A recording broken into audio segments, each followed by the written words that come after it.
few words about the museum itself until I will go into the summer cottage. Our museum was founded in 1909 and it's quite close to the center of Helsinki, only a few kilometers from the railway station. And it consists of 88 wooden buildings. They are all translocated to the island. The museum is on an island. Here you can see you can see some part of the museum in that picture. And even though the most buildings are from the 19th century, the oldest one is this Caruna church. Caruna is a place in Finland, and the church was built 1685. But most of the buildings, as I said, are about 200 years old. And the museum is open only during the summertime. It's 4 months period when we are open, and normally we do have around 50,000 visitors a year. Obviously during the COVID years we did have a little bit less visitors, but now 2022 it has been almost a normal year. Thank God for that. We are very happy for that. And actually we are giving services to everybody. We have different educational programs and events and such activities, but our target groups in Seurasaari Open Air Museum are families and tourists. It is an excellent place for a tourist who comes to Finland and doesn't have any other time than visiting Helsinki. So in the Seurasaari Open Air Museum there are buildings from Lapland and all around our country. And I think, I don't think I know that about 40% of our guests are from other countries. So it's very popular among tourists. But we have heard in this conference many fascinating stories about dark heritage and hidden stories in open air museums and in other museums.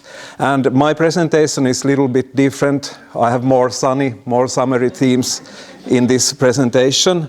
But before I will jump into my subject, I would like to tell that also in the Seurasaari Open Air Museum we have dealt with a little bit more difficult questions as well.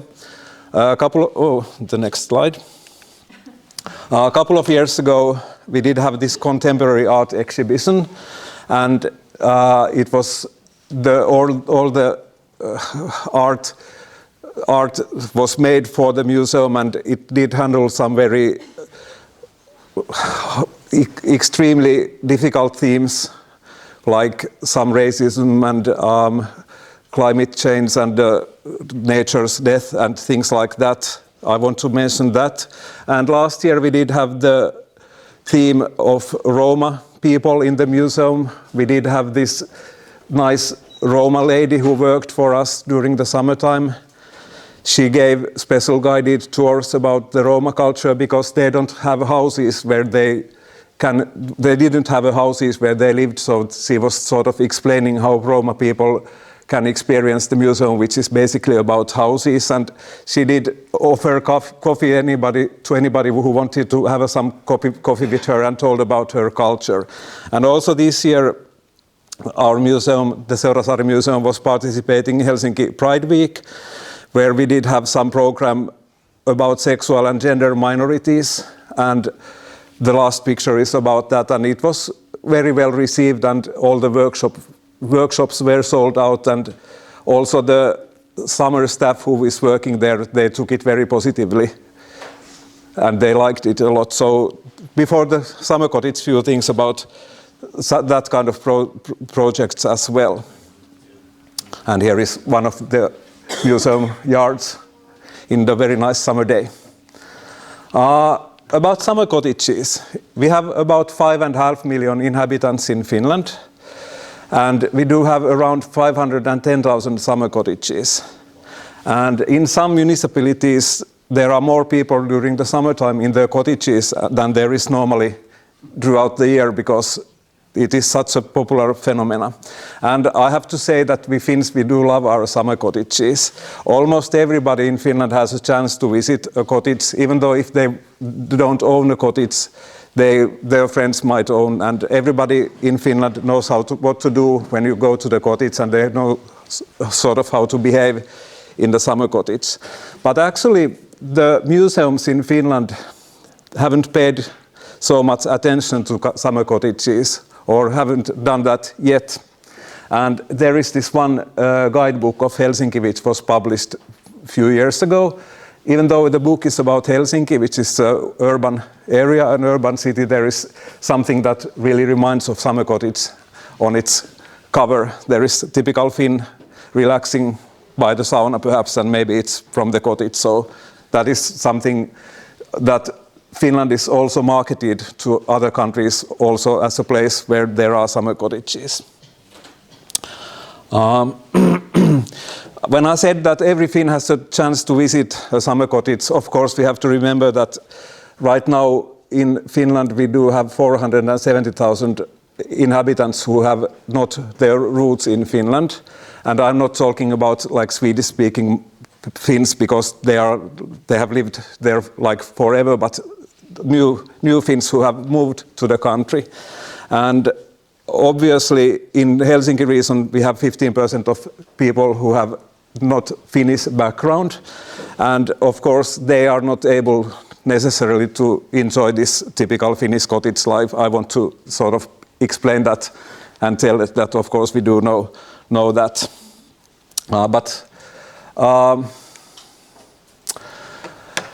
About the summer cottage project, it's been sort of happening for a couple of years now, and it's going extremely well. I'm really surprised how well I was able to sell it to the directors of our organization. And first concrete step in this project was in autumn 2020, when I did some field work with my colleague from the contemporary documentation department of our museum. We went to the countryside in the eastern Finland, and we did some field work with 4 cottage owners. We did interview them. I had this question list I was interviewing, and my colleague was filming that, and we had also a photographer with us. And actually, when I introduced the project, nobody knew about the pandemics, but when I was doing the documentation project, the pandemic had started, and actually the summer cottage became really sort of, what's the word, ajankohtainen, like current. It became such a current thing because many Finns who were able to work from distance went to the summer cottages to work, and that was sort of a coincidence we had. So that sort of proved how important it is to have the phenomena in the museum. And in the autumn 2021 we started to look for the cottage. We did spread the word with our media partners, and the media was really excited about the project. We got really good publicity from like the major newspapers and the major media in Finland. And I did give some specifications to the cottage that it has to be built as a cottage, because some summer houses are like old houses or farms which have turned into the cottages, but we wanted to have a real cottage, and we didn't want to have a villa which was existed already before the war. We wanted to have the cottage that was built around 1950s, and for a cottage, as I said, and we wanted to have it to be as normal as cottage can be. So we didn't want to have any like really special cottages, just an ordinary basic Finnish cottage. And we did got 44 offerings. I was a little bit afraid, do we get any? But when we got 44, I was like, wow, what happened? And it also proved that it's really important thing to show in the museum, and it sort of gave lots of more convenience for us to carry on with the process. We were really positively surprised because of that. And then after careful research, we did choose 4 cottages from the material we got, and we did some field work in those cottages as well. And actually we will be choosing the final decision. We have made it, but we have to introduce it to the director of the Finnish Heritage Agency. So it will happen after like a little bit more than 1 week, and then it's official, and it takes some time to open it. It will be open to 2026 because of the all kinds of issues. We haven't been translocating houses into the Seurasaari Museum for a long time, so it's quite kind of a new project for us to do. And of course, we need the cottage, but we also want to have the whole complex, like a cottage and sauna and a small pier and a plastic fiber boat and a grill, maybe gas grill or something like that. So we will have this whole complex area so that, for example, the tourists who are coming to the museum can sort of experience the Finnish cottage, because it's something that normally, even though we are marketing our country by cottages, we are Finns, we don't socialize that much. We are shy people, as you know. So we don't invite them to our cottages to visit. So now I'm quite sure that it will be a hit also among the tourists to see the cottages. And here are the 4 final ones. And you can see they are in a pretty good condition, those cottages. All of them were quite good, actually. So these are the 4 finalists, and one of these will be transported to the museum. Of course, we need to think about the collections. We might get quite a lot of collections with the cottage we did choose. We need to deal with some accessibility issues. We have researched how it will be fitting the place we have for the cottage by the sea in the museum area, and how we can transport it without disturbing it. So it's something that is kind of a new thing for us, because, as I said, we haven't been doing that for such a long time. So I got 20 minutes. I'm normally having trouble with time limits, but I guess I'm right now on time. So the summer cottage in Finland, it's one untold story that should be told, and that does deserve to be displayed on the museum. And it is really Finnish story to tell, because, as Hanna said, we are the National Museum of Finland, and it is sort of a phenomena that it belongs to the whole country. So basically, what we are going to explain, it's not about the building, but it's more about the intangible heritage and more about the whole phenomena of the Finnish summer cottages. But I made it on time. I would like to thank you for this opportunity. And if there are further, so I still have like some slides. So what do we achieve with the cottage? We do have nostalgia. We do have connection to visitors' own experiences, like we've been told several times in this conference. And of course, the documentation of Finnish lifestyle is something we need to do in the museum. And of course, it will be bringing our museum into the 21st century, because it's been a while since the last building was moved to the island. And also, like I already told, these benefits, we can offer this genuine experience for everybody. And it will also give new, really exciting possibilities for our open air museum, like in programs and events and museum shops and everything. So the whole dynamics of the museum will change.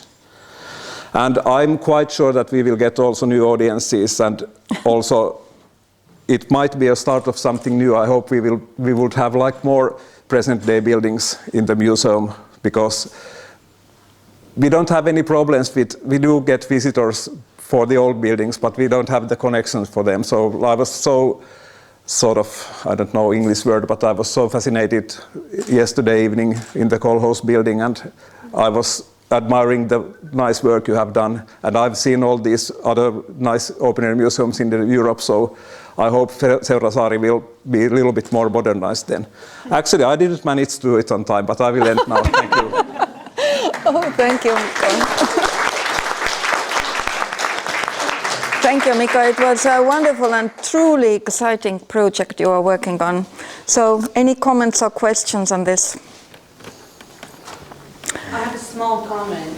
If you're lucky in Finland, you can kind of revel in nostalgia about 50s, and you don't feel this need to say that this is Soviet times. It's still bad, even though we're in a summer house, you know. Yeah, that is something obviously that in our history is a little bit different. Actually, that was a good thing you said, because the cottage will be in 2022 style. It is an old building, but the exhibition is about the present day, so there will be this all the modernities that nowadays they do have, like televisions and maybe internet connections and stuff like that. So we are not telling about the cottage life in 1950s, but because in the cottage we are choosing, it has any like new renovations, and we want to show them how, like, throughout the years they did have more and more like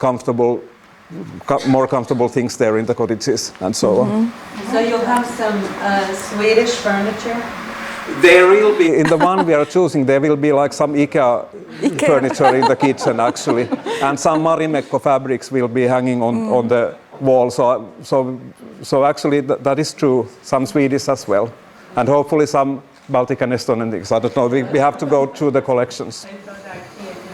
So I have a comment. It was so nice to hear that you organized the event for sexual minorities. I thought that Finnish people, they are more conservative, and I think Estonian people are conservative. I planned to organize that kind of event, but I don't know what the old people can say about this. Because old people, they thought that the Estonian Open Air Museum, this is a really old museum, and what kind of sexual minorities can be. But this is an old thematic, and we had a lecturer, and he explained how lived 200 years ago sexual minorities, and it was so interesting, and I plan to organize it. We did have this expert, Hanna knows about that thing, because Hanna is working with these public events and projects more. Yes, you'll have, of course we have to prepare always that someone is saying that why do you are doing this, but why listening too much about those older people if you want to reach young people. So their feedback also is very important if you want to change the. I think that's what I've been thinking about, because I'm not so nervous anymore when I'm getting feedback that why is that why you are doing that. So It was a success. I did participate it, and it was really nice thing. Okay, there was a question. Yeah, please. Yeah. I should like to congratulate Mikko, because I was so happy to listen to your presentation, because I admire the Finnish culture, and I have very close connection with your colleagues and your system of museum.